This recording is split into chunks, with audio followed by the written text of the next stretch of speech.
سلام Pakistan 24 news HD سے میں ہوں ہرا سجاد۔ میں ہوں ذیشان بشیر۔ یوٹیوب پر براہ راست دیکھنے کے لیے سبسکرائب کیجئے youtube.com/24 news HD۔ Head lines آپ جان چکے، خبروں کی تفصیلات کی جانب بڑھتے ہیں۔ اور حکومت نے براڈ شیٹ کی تحقیقات سپریم کورٹ یا ہائی کورٹ کے ریٹائرڈ جج سے کرانے کا فیصلہ کیا ہے۔ وفاقی کابینہ نے معاملے کی تحقیقات کے لیے ایک اور کمیٹی بنا دی ہے، جس کی سربراہی سپریم کورٹ یا ہائی کورٹ کے ریٹائرڈ جج کریں گے۔ اس سے پہلے ایک کابینہ کمیٹی تشکیل دی گئی تھی جو کہ براڈ شیٹ معاہدے کی تفصیلات سامنے لے کر آئی، لیکن اب اس کی مزید تحقیقات سپریم کورٹ یا ہائی کورٹ کے ریٹائرڈ جج سے کرانے کا فیصلہ کیا گیا ہے، اور اس سلسلے میں ایک کمیٹی بھی تشکیل دی گئی ہے جس کی سربراہی سپریم کورٹ یا ہائی کورٹ کے ریٹائرڈ جج کریں گے، اور وہ اس تمام تر معاملے کی تحقیقات کرے گی اور اس بات کا تعین کرے گی کہ اس سے کس نے فائدہ اٹھایا اور فائدہ اٹھانے والوں میں کون کون شامل تھے۔ حکومت کی جانب سے سپریم کورٹ یا ہائی کورٹ کے ریٹائرڈ جج سے براڈ شیٹ معاہدے کی اب تحقیقات کرانے کا فیصلہ کیا گیا ہے۔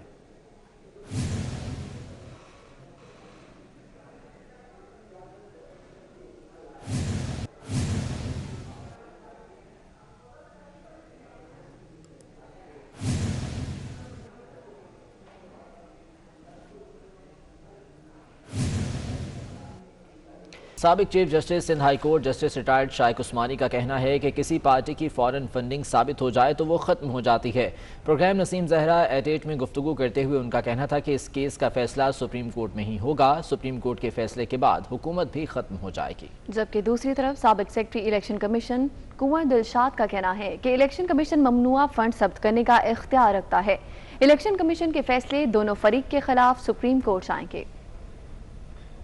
وکیل جو ہے تحریک انصاف کے، وہ کہہ چکے ہیں کہ جی ہم نے جو ایجنٹس رکھے تھے یا جو کمپنیاں تھی امریکہ میں، ان کے ذریعے فنڈنگ آئی تو ہمیں ان کی فنڈنگ کا طریقہ کار کے بارے میں اگر کوئی اختلاف ہے تو ہمارا کوئی اس سے تعلق نہیں۔ لیکن یہ سوال انتہائی کمزوریت پر ہے، اور اسی کی بنیاد پر الیکشن کمیشن پاکستان کو فیصلہ کرنا پڑے گا کہ جو ممنوعہ جو فنڈنگ آئی ہے وہ الیکشن کمیشن ضبط کرنے کے اختیارات رکھتا ہے۔ یہ اس میں باقاعدہ سیکشن 204 میں کلیئر لکھا ہوا ہے۔ اپوزیشن اسی کمزوری سے فائدہ اٹھا اگر وہ سپریم کورٹ اور پاکستان میں چلے گئے تو کہیں گے جہاں الیکشن کا جو 215 ہے اس میں یہ لکھا ہوا ہے الیکشن ایکٹ کے 215 میں کہ اگر کوئی پارٹی سیکشن 204 210 کی خلاف ورزی کرتی ہے تو اس کا سمبل واپس لیا جا سکتا ہے۔ قانون اجازت نہیں دیتا اگر کوئی کارپوریٹ آرگنائزیشن پیسے دے یا کوئی فورن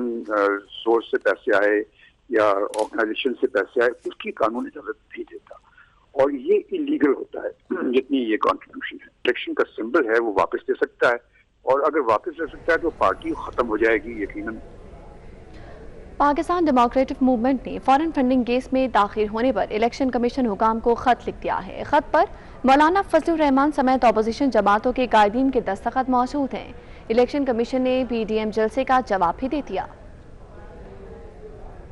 PDM کی جانب سے الیکشن کمیشن کو لکھے جانے والے خط میں کہا گیا ہے کہ 6 سال سے الیکشن کمیشن میں فورن فنڈنگ کیس التوا کا شکار ہے۔ سنگین مالی بے ضابطوں کے الزامات کی شفاف اور آزادانہ تحقیقات ہو سکی اور نہ ہی کوئی فیصلہ ہو سکا، جس کے باعث الیکشن کمیشن کی ساکھ اور غیر جانبداری پر سخت سوالات اٹھ رہے ہیں۔ خط میں مزید کہا گیا ہے کہ PTI جنوری 2021 میں تحریری طور پر غیر قانونی فنڈنگ کا اعتراف کر چکی ہے۔ اسٹیٹ بینک کی ضمن میں ٹھوس دستاویزی ثبوت بھی الیکشن کمیشن کو فراہم کر چکا ہے۔ اب الیکشن کمیشن قانون کے مطابق فورن فنڈنگ کیس کا فیصلہ کر کے نیک نیتی کا ثبوت دے۔ خط میں مطالبہ کیا گیا ہے کہ تمام دستاویزات PTI کی جانب سے جمع کروائے جانے والے جواب عوام کے سامنے لائے جائیں۔ PTI کے 23 خفیہ بینک اکاؤنٹس کی تفصیلات پبلک کی جائیں۔ PDM نے خط میں الیکشن کمیشن حکام کو آگاہ کیا ہے کہ مقدمے کے مدعی اکبر ایس بابر کو جان سے مارنے کی دھمکیاں دی جا رہی ہیں۔ مقدمے کا فیصلہ ہونے تک اکبر ایس بابر کی حفاظت کے لیے احکامات صادر کرے۔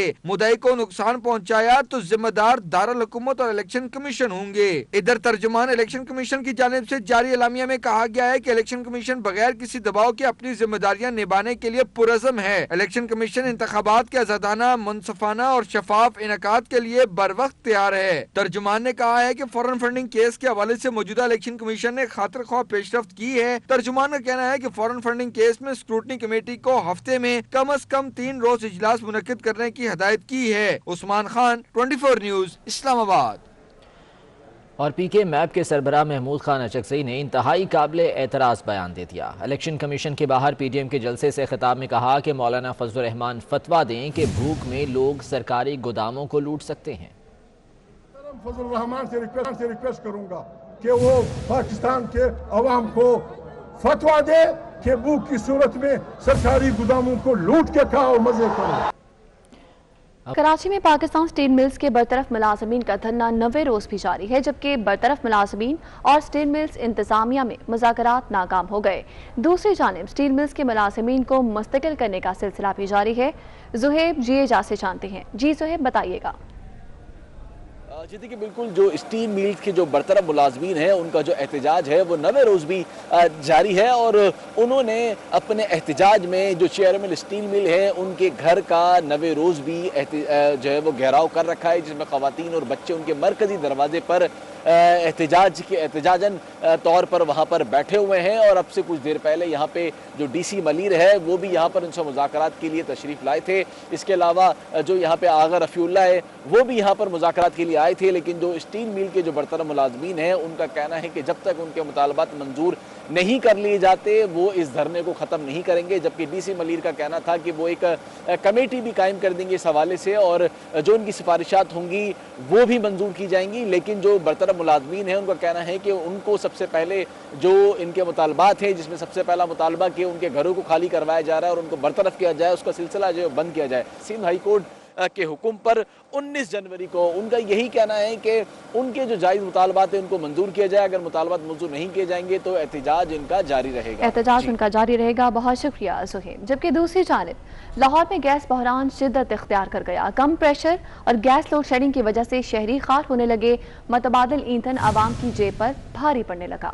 اسی بارے میں تفصیلات جان لیتے ہیں۔ حسنین اولک ہمارے ساتھ موجود ہیں۔ حسنین، کیا صورتحال ہے گیس سپلائی کی لاہور میں؟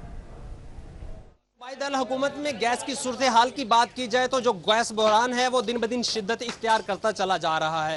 کم پریشر اور لوڈ شیڈنگ کی وجہ سے شہریوں کے چولہے ٹھنڈے پڑ گئے ہیں، جس پر جو شہری ہیں وہ گیس حکام کے خلاف سراپا احتجاج ہے۔ بڑی تعداد ہے شہریوں کی جنہوں نے ہوٹلوں کا رخ کیا ہے، ہوٹلوں پر سے کھانا لے کے جایا جا رہا ہے۔ اس کے علاوہ کچھ شہری ایسے بھی ہیں جو یہاں پر روٹیاں لگوانے کے لیے موجود ہیں۔ میں اس وقت کریم بلاک میں موجود ہوں اور ہمارے ساتھ ہوٹل مالکان موجود ہیں، ان سے بات کر لیتے ہیں۔ گیس کا پریشر بہت کم ہے، جس کی وجہ سے ہمیں ایل پی جی گیس کا استعمال کرنا پڑتا ہے۔ گیس کا پریشر بالکل نہیں ہوتا، ہمیں بہت پریشانی کا سامنا کرنا پڑتا ہے۔ سی این جی ہمیں وہ کیا اس کو کہتے ہیں سلنڈر گھر میں جو بھروانے جاتے ہیں بازار سے، وہ بھی اتنا مہنگا پڑ رہا ہے، گیس بھی جو ہے وہ بھی نہیں آ رہی، مطلب ٹینشن ہی ہے، پریشانی ہے۔ اور کیا ہے جب بندے کا نہ اتنے وسائل ہیں، نہ اتنا روزگار ہے، نہ اتنا سسٹم ہے۔ جو یہاں پر شہری ہیں ان کا یہ کہنا ہے کہ گھر میں گیس نہیں آ رہی، جس کی وجہ سے مجبوراً ان کو ہوٹلوں کا رخ کرنا پڑ رہا ہے۔ تو ان کی اپیل یہی ہے عوام گیس حکام سے کہ خدارہ یہ جو گیس کی بحالی ہے اس کو ممکن بنایا جائے۔ بہت شکریہ حسنین اولک۔ اور اسی کے ساتھ ہی نیوز اسٹوڈیو سے اب تک کے لیے اتنا ہی۔ دیکھتے رہیے 24 نیوز۔